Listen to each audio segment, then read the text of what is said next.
Hi guys, thanks for tuning in to another video on ForgottenWeapons.com. Today we're talking with Greg from Allegheny Arsenal, mg34.com, appropriately about the mg34 trigger group, because it's kind of like wizard voodoo that a lot of people don't want to get into. Yes. So you're the expert here. You're going to show us all about the 34 trigger. Right. Most of the time you have the trigger groups, and if you get it in a parts kit, you're going to find that it's going to be covered in cosmoline and probably impacted with cosmoline, as this one is.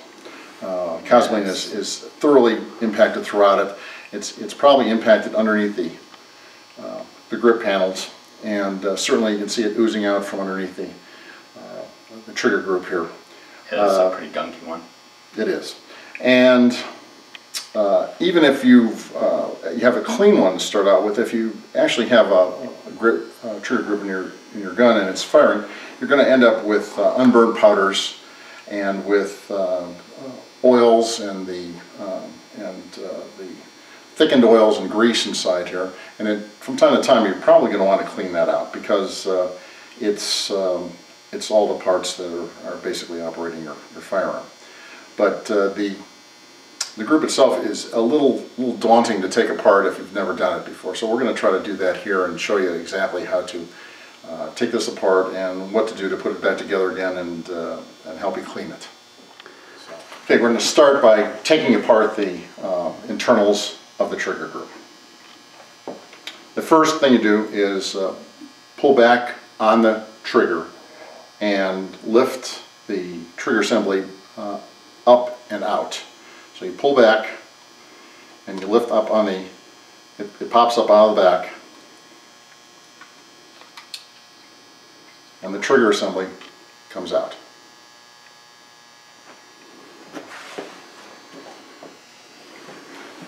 The next thing is the small transfer bar here, and that assembly has three pieces with it. It has the alignment pin and it has the spring underneath it, and this is the one part that you have to watch, because you don't want to lose that little spring. It is it's very difficult, and basically here you're prying the pin that holds it in place comes in from the side, but the spring tension is coming up from the bottom.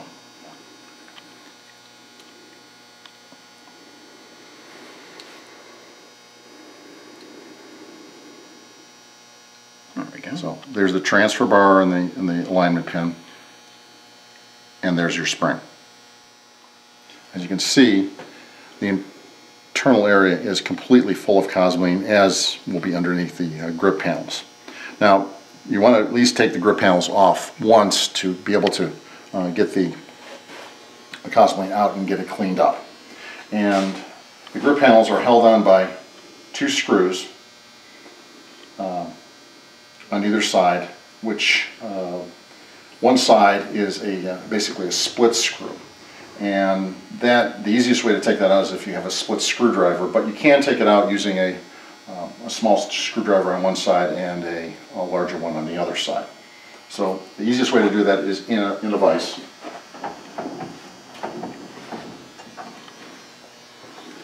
You have to be careful when you put it in a vise, especially with the Bakelite grips, because they're very fragile and there's the chance of breaking them. So you just basically want to hold it in place in the vise. Cracking that would be bad. A small screwdriver will usually get into the split screw if you don't have a split screwdriver, and then a larger screwdriver on the other side. There we go. So we got the screws out. Now the grip panels themselves have alignment bolts on both sides. The thicker side, obviously, larger alignment bolts, and this side, smaller ones. And what you have to do on there is to push down on the grip panel, and you can see the alignment bolts here, and the slots that they go into, right there. You have a frame with a lot of grease. I've seen them when they're completely full, absolutely like they just they injected in there and completely filled up the grip. So you take solvent and you basically clean those off, and so you have a fresh frame to start out with. This is basically a grip taken apart. It's not the original one we started out with. This is a relatively clean one that we had also. And you basically have your grip and your grip frame pieces, your trigger assembly, and this can be taken down further by removing these two pins down here. They're both spring loaded. The disconnector on top is spring loaded, and the full auto trip is also spring loaded. But in general, if you use solvent and clean them off, they're usually cleaned up pretty good without having to take them apart. You have the trigger spring and the trigger spring guide, which again can be cleaned up a little bit on those two pieces. You got the trigger bar. You have the small trip, the alignment pin, and the small trip screw, or small strip spring, which is very small and needs to be, and really just wants to go flying across the room. Flying, and you'll never find. The grips that we have here are actually reproduction. My feeling is that the original aluminum grips that came on, the ones from Bulgaria and the Eastern Bloc countries, were actually grip frames that the Germans put on for use in cold weather, because the Bakelite grips that were normally on them in sub-zero temperatures have a tendency to break and crumble into small pieces, and the aluminum grips would be a lot stronger under those circumstances.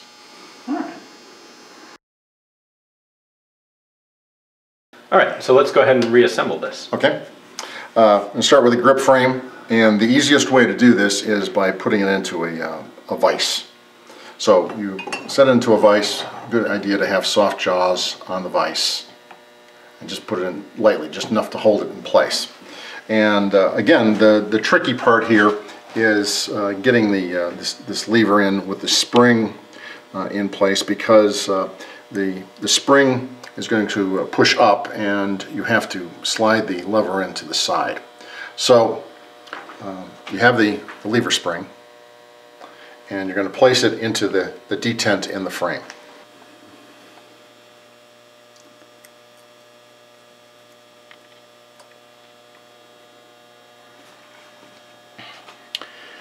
Then you have the lever, which has a detent also in place for the spring to fit into.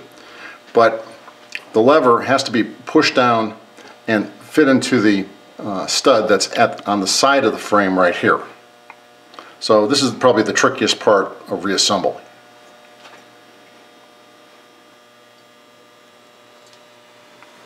Line it up, and then line up the pin.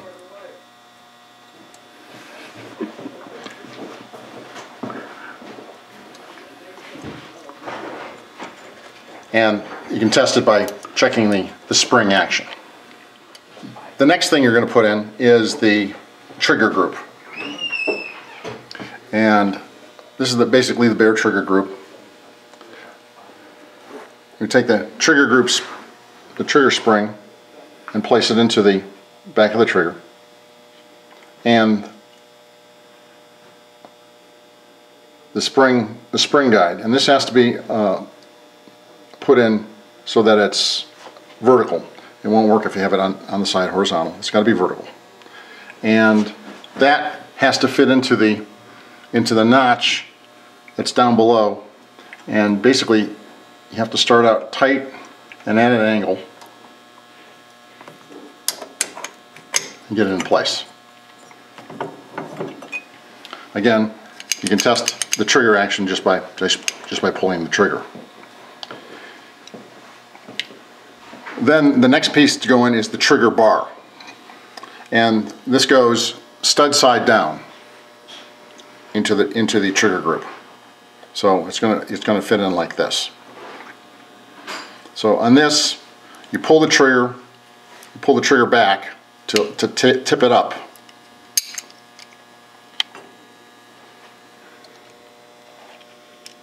And place the trigger bar into the trigger.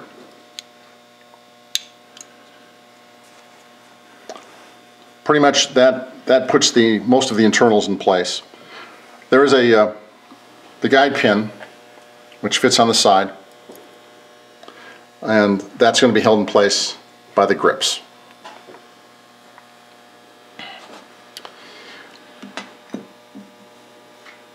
Again, we explained that these are aftermarket grips on this one, and they're not very tight. On the Bakelite grips, you're going to find that the studs that hold the grips on are a lot snugger. They start out in these holes, and then you have to push up on the grip to align them.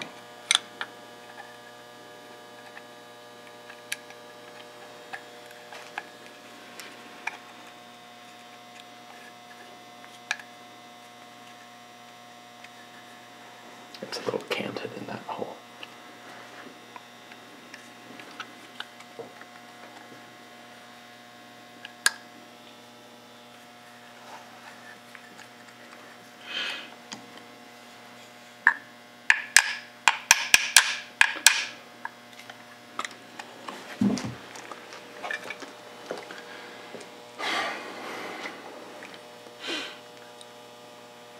You place the alignment pin.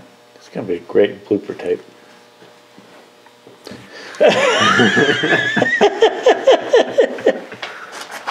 Just go ahead and put it on. We've got you talking about it. We can.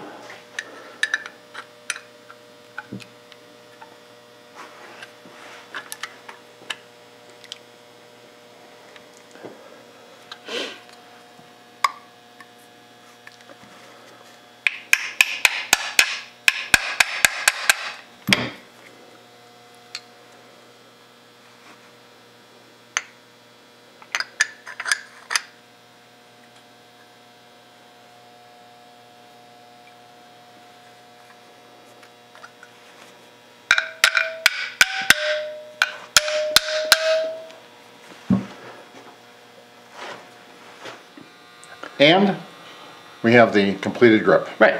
Put the grip handles on, put the screws in place, and then you're done. So there you go. One cleaned and reassembled mg34 grip. Thank you, Greg. Sure. Thank you guys for watching. Tune in again for more tips and tricks from Allegheny Arsenal, mg34.com, and how to run your mg34.